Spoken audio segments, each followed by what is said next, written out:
doesn't know, this is Claire. Claire is an amazing collaborative pianist. She plays solo. She works with singers and loads of other people as well. She works she does a little bit of work with theatre as well. And Claire has played. If more popular music fans are watching, Claire has played also for the X Factor, as well as many classical concerts. So she's really versatile and she does all of it.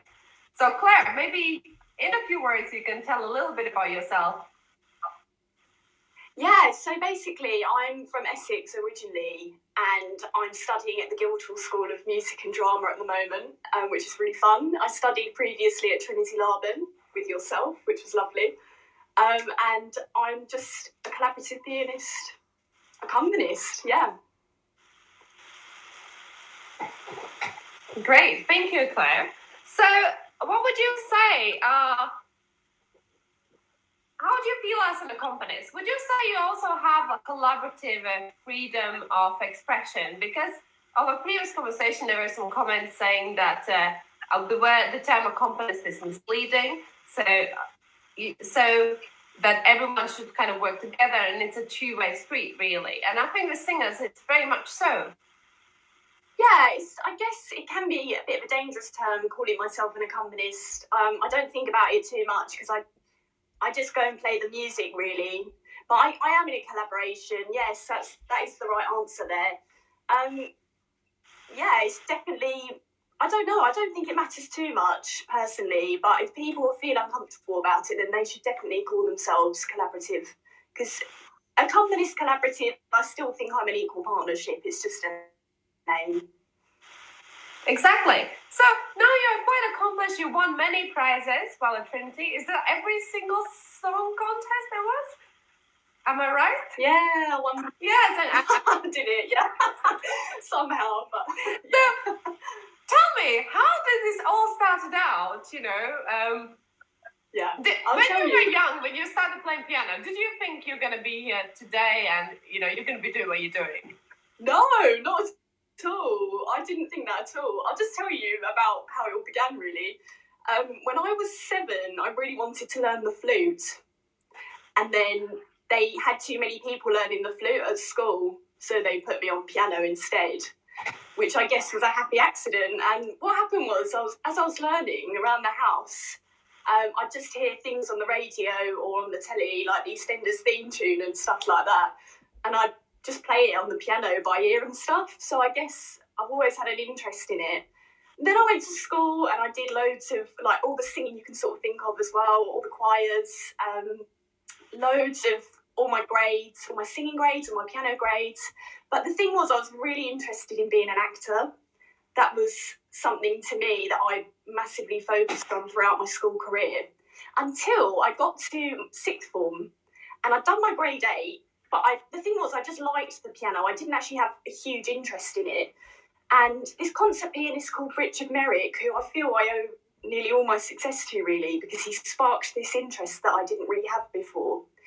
And he gave a masterclass at the school, and I played in it. And then he heard me and he said, I'll give you a scholarship for lessons, and we can work together. So I learned the Pathetique Sonata by Beethoven with him. And from there, my mum got an email from Trinity and they were offering auditions, consultation lessons. And she said, why don't you just give it a go? What have you got to lose? And I thought, yeah, okay, I'll do it. Why not? And then I got in. So kind of, that's basically how I got into piano. But when I actually got to Trinity, I started as a soloist. And then in my second year, I started working with this really great baritone called James Newby. And we did these Songs of Travel by Ray Vaughan Williams. And it just kind of clicked. So I thought, oh my gosh, like, this is what I've always wanted to do, but I didn't actually know it even existed.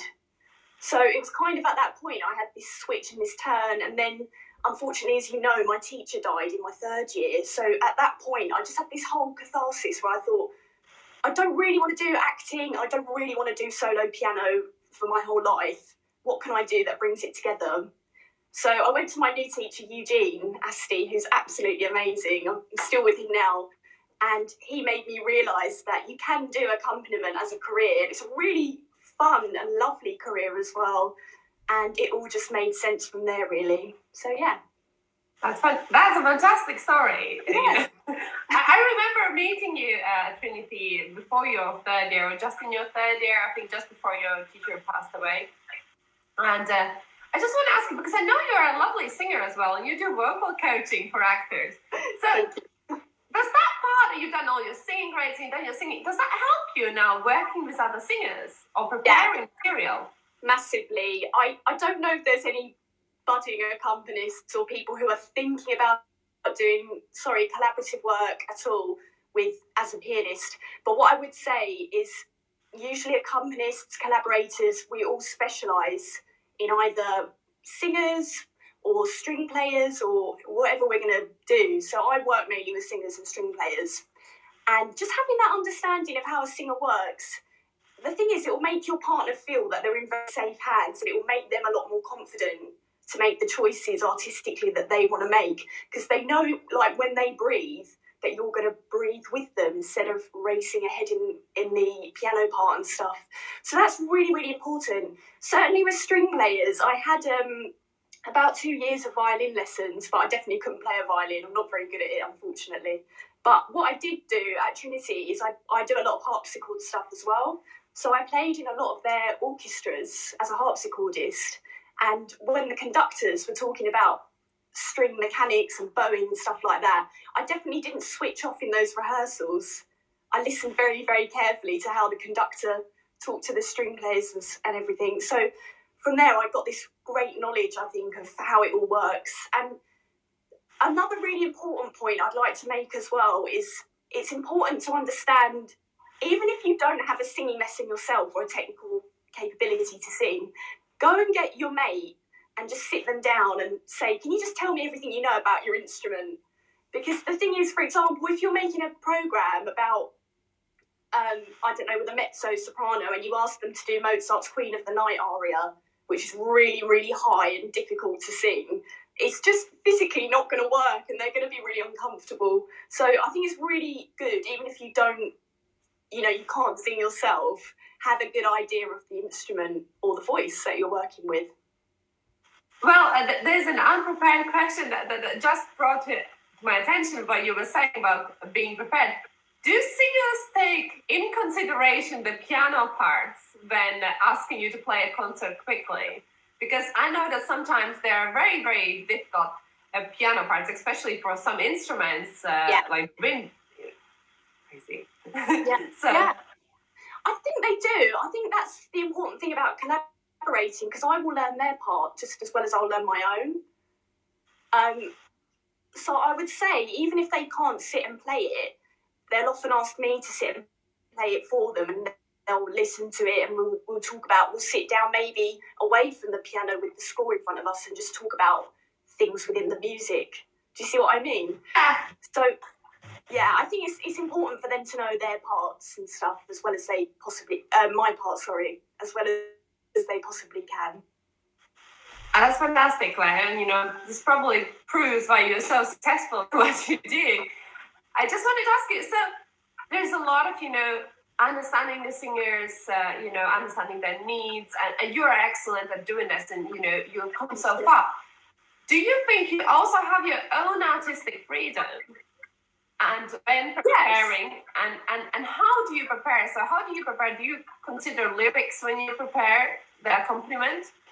Yeah, these are really great questions, so I'll just answer them one at a time. Yes. The thing with artistic freedom, the answer is yes. And part of that is accepting that there is going to be artistic differences between the artists.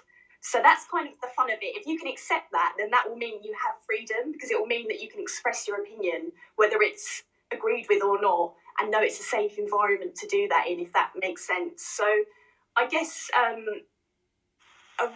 little example I use for my own students is I have a lot of paintings around my studio, because my hobby is art and art history and going to galleries and stuff.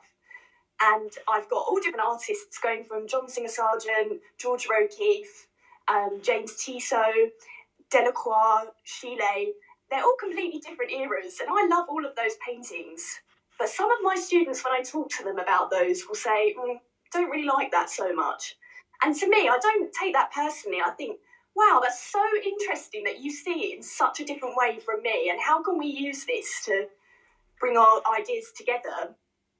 So we have to remember with music, it is very much a subjective thing and everyone's going to have their own opinion, but you've got to be very willing to compromise and find a way to make it come across to the audience. So as long as you can do that, then it'll be fine. And I think the answer, if you have a thing you're feeling really, really strong about and like a certain idea, I'd advise you to come to your rehearsals very well prepared with your research. And then from there, you'll be able to express that idea more clearly, if that makes sense. So I guess, for instance, I'm working on some Clara Schumann songs at the moment. And what I might say in one of them is, I think we should do this because at the time, Clara was going through a very difficult divorce battle, a battle in court with her father, who didn't want her to marry Robert Schumann, and she was very torn. So that's going to affect the way we play the piece. So just being really prepared about things like that, and then people understand your point of view more clearly, if that makes sense. Yes, and the decisions you have made. Yes, and then in terms of the role of the lyrics, goodness, I wouldn't even dare touch the piano part until I've learnt the poem. There's no way. If you speak to any really successful repetiteur or any successful collaborative pianist and ask them for any advice, they'll always say, go back to the poetry. It's so important to understand these things. And when I say know the poem, I mean know the English as well as you know the German, for instance, if we were speaking. I just wanted to say, because you also take German lessons and you do understand German, and we worked a little bit together and you were just so into the things, you were like analyzing things. And yes. Would you say that your acting background here comes to help you? Yes, definitely. I think that's another thing. Why don't, musicians should maybe just go for a couple of acting lessons? Because number one, it's really, really fun. But number two, it helps you with quite a lot of things within music. So one thing I'd say it really helps with is having a lack of inhibition. And what I mean by that is I did National Youth Theatre a couple of years ago. And for the first 3 weeks, the course was led by this amazing director called Rebecca Frecknell, who's just had a couple of runs of Summer and Smoke by Tennessee Williams in London. And for the first 3 weeks, we just played games. Now, that might sound really, really strange, but basically what it does is it gets you feeling like you haven't got any inhibitions, you don't care about getting up and looking silly, and you get in this very childlike and playful state for the roles that you might play. So certainly, I think it's a bit of a knock-on effect for piano, if that all makes sense, how that links. But the other thing I'd say is for my own concerts that I'm programmed and booked for, it's kind of expected that you'll do a spoken introduction now. It's a given thing. I'm sure you'll know that from your own ones. So if you don't... I know, and you're always so good at it. I remember even other people talking in the conservatory going, oh, well, this person is singing with Claire, and Claire has always such good introductions, Thank you. That's so lovely.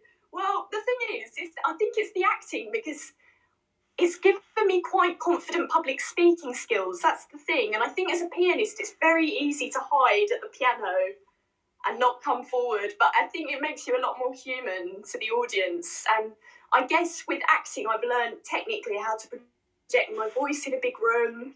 I've learned how to keep eye contact with the audience and stuff like that. So all of these things will make a really big difference. So it would never hurt if you're starting out as a musician to just have a couple of acting lessons.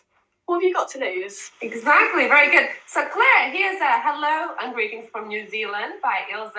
And she's asking, have you had an experience where you find it very difficult to work with somebody due to their personality?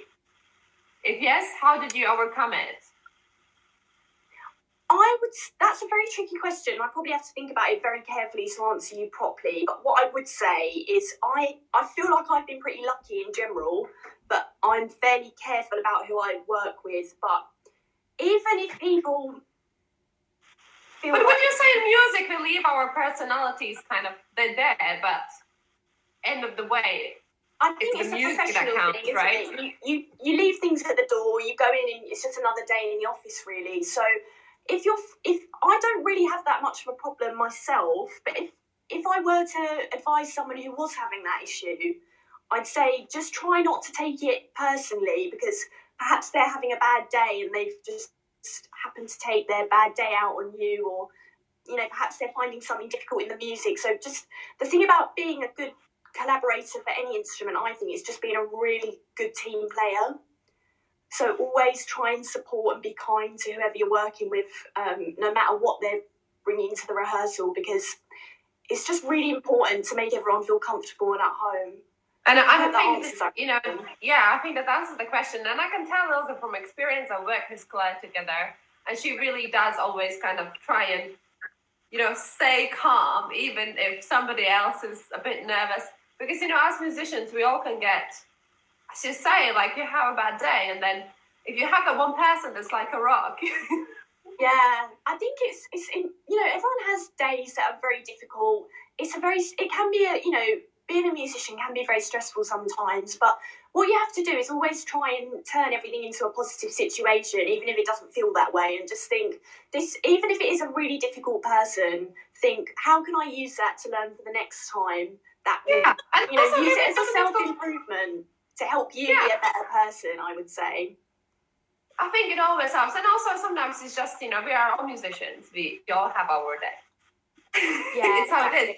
But turning things, to the bright side of life, that's, what we, I guess, are trying to do here now. Because we are now in a difficult situation.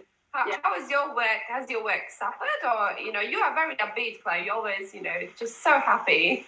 I know you were focusing on your German during this lockdown. Is that right? Yes, and my Italian as well. Oh, wow. I've been doing German and Italian for ages because it's so important. There's a great book I'd like to recommend, actually, for anyone who wants to look at some Lieder, which is German song, and it's called Lieder Line by Line by Lois Phillips. And it's great because it's not only got the translations, but it's got the actual word-for-word translation of the lyrics, if that makes sense. Because in song, it's very important that you understand every word, because, for example, in German, the structure of the sentence can often actually be the other way around from what it is in English. So what you might do is think you're word painting because of the translation, but actually you're painting the wrong word at the wrong time. So I definitely suggest getting that book if you want to do collaborative work and just studying through stuff like that. I guess what else I've been doing in this period is, quite honestly, I have tried to take a bit of a rest, because it's absolutely mad at Guildhall. It's so fun and rewarding, but it's very, very busy all the time.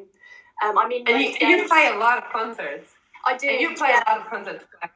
That's the thing. So I feel like it is a horrible situation we're all in at the moment. But what I would say is we have to always I always try and find a positive, basically. No matter what bad situation I'm in, I always try and find a way to turn it around. And I don't know, people always say to me, oh, you're very lucky and you've had a lot of luck in this. But my dad has this really great saying that I love, which is the harder you work, the luckier you become.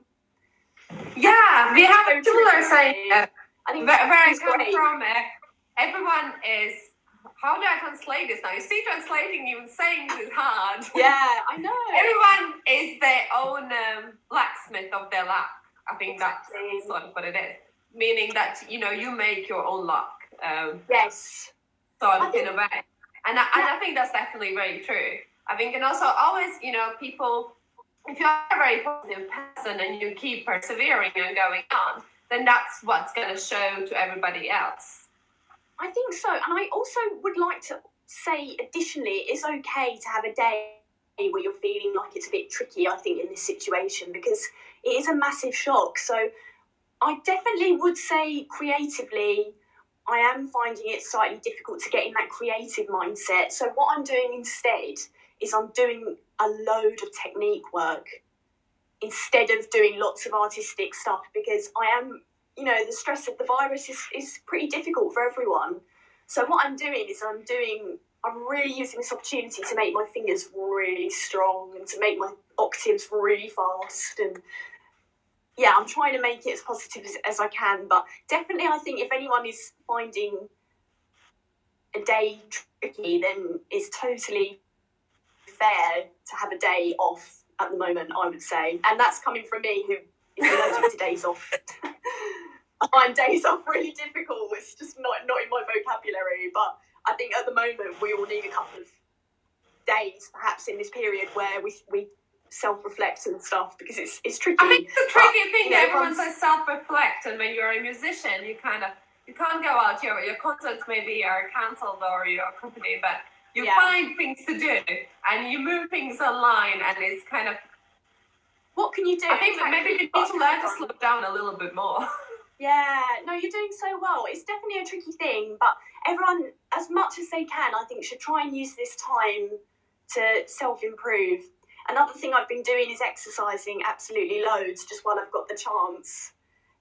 But exercise is really important when you're a pianist, I think. I've been talking to a really fantastic pianist called Alistair Hogarth about this, and he's encouraged me to do a lot of workouts and stuff to make my back strong, to make my arms really strong. So that's something I've been trying to do as well. So even though I can't get in that creative mindset as much as I want to, but it's something I need, because for a lot of the music, the stamina and the actual body work, it's not. Most people think we just move our fingers. No, that's not. I know. You move. You use the body weight. That all comes in, and also the hours of practice and preparation. Yeah. And reading and other things. Maybe not always sitting and playing, but we don't always sit and read standing. No, we read, we do other things. So our back suffers, and you have to kind of. I think that's a fantastic thing to do. Claire, I have a question. So you explain so many things so well, and I think this is probably reflecting on all the things you already said. But what do you think makes a good accompanist? I think the things that you describe were like. I know you're amazing, see, I do. Oh, thanks. That's so lovely of you. What makes a good accompanist? I think what makes a good accompanist / collaborative pianist is probably, number one, being really prepared. But I think that's true of any rehearsal, arguably, but just know your music really, really well, because when someone else is there, it's probably just respectful to know it as well as you can for their sake and not flounder through it. The second thing I'd say is being really punctual and really reliable is so important. So that means if the rehearsal is 10 o'clock, be there at 10 to 10 minimum.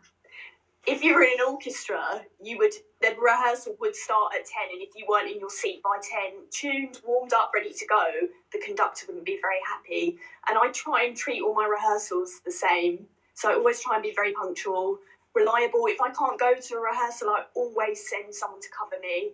Never, ever, ever just leave anyone in the lurch, because that's not very nice. But I think, the main thing about being a good accompanist collaborator is being a really good team player. If you can be a good team player and be helpful and kind and supportive, then I think you'll probably be okay in this job. Good, thank you, Claire. That's a really, really good explanation. Oh my God. You're welcome. It's been so long. So, a quick question. So we talked a lot about classical music and all the work in Guildhall. But for maybe our younger viewers or the more popular music viewers, you have also been a part of X Factor. You have also accompanied others. You also do. So you're very versatile. You don't only do sort of one style. You don't only. Yeah. So you're an actress.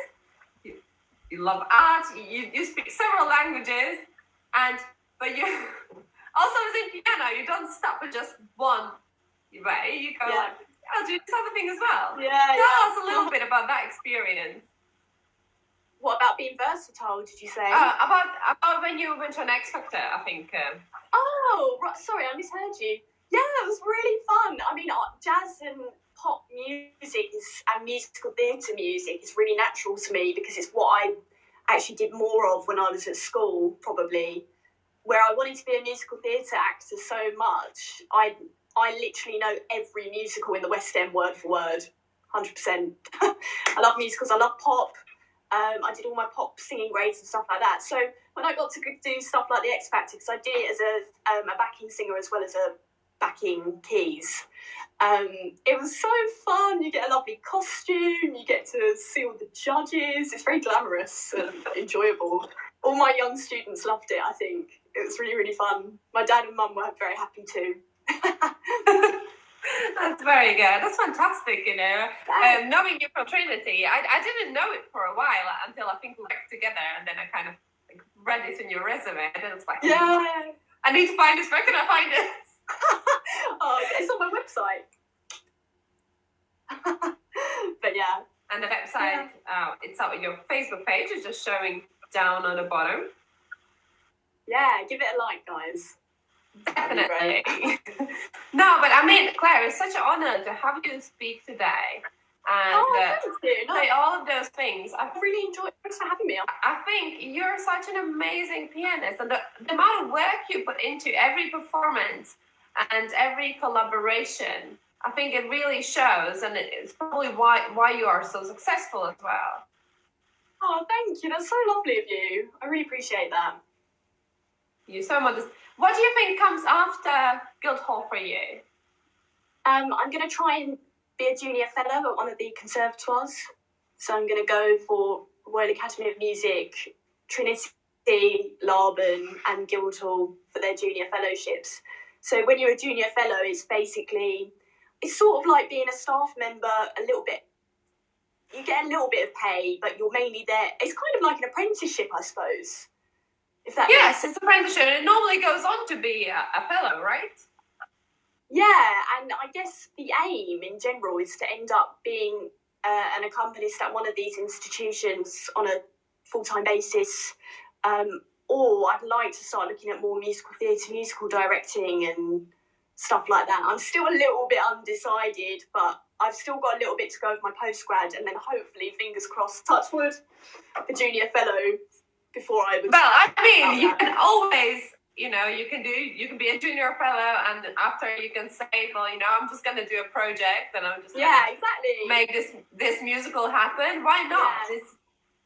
It's good to be versatile, I think, definitely. It's a very helpful thing. So, because a lot of singers want to do some Mozart at the beginning of their programme, but then they'll want to do a jazz or a pop song at the end to finish. So, if I can offer any one bit of advice again to any young people watching this who are just starting out, learn some jazz chords. There's this really cool app called iReal Pro, and it's got chord sheets on it, but you can have all the chords come up in different styles. So you can have it come up in like a polka, a tango, all sorts of different pop dances and jazz combos, and then you can learn to play in all of those styles while not reading sheet music, but reading just the chords. So that's something I would strongly suggest, because I think a lot of people expect us now to be able to read the chords fluently as well as the sheet music. Yeah, I think you kind of play by ear as well and sort of know some standards. Yeah. I think it's really like an overall thing. It's not one or the other. You just kind of have to be. I think you've got to know, you've got to be kind of dip your toe in all the ponds, really. But that's what I love about it, because that's me as a person, really. I like doing a little bit of everything. Even when I go for dinner, my favourite dinner's tapas, because I like to have a little bit of every dish. Do you know what I mean? I like everything. I've always been like that, even at school. I love theatre and acting, and I love art, and I love music, and So but it comes together. As I said, I think the profession that you've chosen of collaborative pianist who working, because you can work with poetry, there's a lot of acting involved in a lot of these songs, because you reenact basically the poetry, and both as a pianist and then working together with a singer. So as an actor, you would work with someone else as well. But quickly before we finish, in case anybody is interested, Claire, you also do voice coaching at the moment for actors, and you're also a teacher, right? Your students must be very lucky. And you also teach piano and singing? Yeah, so on my website, if you go on there, there's a whole page dedicated to my teaching, and it's got pictures of all my studio that I have. I have a lovely studio with a harpsichord, a piano, a waiting room. It's very nice, if I do say so myself. It is. I've been there. It's You've been there, exactly. And when you first get there, you get shocked by all the words. That's right. In the waiting room, you can see like all the words that Claire has received. I'm not exaggerating. If you go to her studio, you'll see. Brilliant. But yeah, so basically on that page, I've got a list of all the subjects that I teach. So I teach piano, music, music theory, ABRSM, oral, and singing. And within singing, I do like pop, musical theatre, classical, whatever you want, really. And I have a 100% pass rate for that. I start from the age of 5 to any age. It's never too late for any subject. Why not give it a go? The other thing I do for actors as well is a lot of them will have auditions where they have to sing, and it might surprise you to know that sometimes actors find singing quite tricky. They don't particularly like doing it as much as some musicians don't like giving spoken introductions. So what I do is I have some tricks to help the actors get more confident with the singing, and I'll teach them all of that. But I have coached a few West End people as well, for tours that they're going on, cruises, all sorts like that. So I've also taught at places like the Drama Centre in London and stuff like that as well, and done some coaching at places like that. So yeah, it's fantastic. I think maybe I should have gone to you before I started this podcast. Well, you're and brilliant. then Don't worry, you can love this. This is the Claire's website. Okay, it's in the comments. I probably need after get some tips and tricks to, you know. Oh yeah, definitely. We can have a playthrough together. Definitely. It's been so lovely, Claire. I really miss working with you together. And it's been so nice to have you here. And I think all things collaborative, you definitely have so much knowledge, and I think everybody has a lot clearer picture what a collaborative pianist or accompanist does. Oh, thank you. Well, if anyone wants any advice or guidance, my door is 100% always open, because I know how hard it is to get started. So if anyone ever needs any advice or help, please, message me, ask my phone number. We can have a phone call, email. With teaching as well, I'm doing half price first lessons at the moment and stuff, but I'll have a free chat for sure. So never be embarrassed or afraid to contact me if you're watching this and you really like some advice for a question you want you to embarrass to ask or something like that. My door's always open. Fantastic, thank you. So on that beautiful note, it's been a pleasure to have you, Claire. And I think everyone is also very happy to hear from you. And I'm going to say goodbye, and I hope we meet again soon. Ooh, me too. See you later, everyone. Bye. Bye.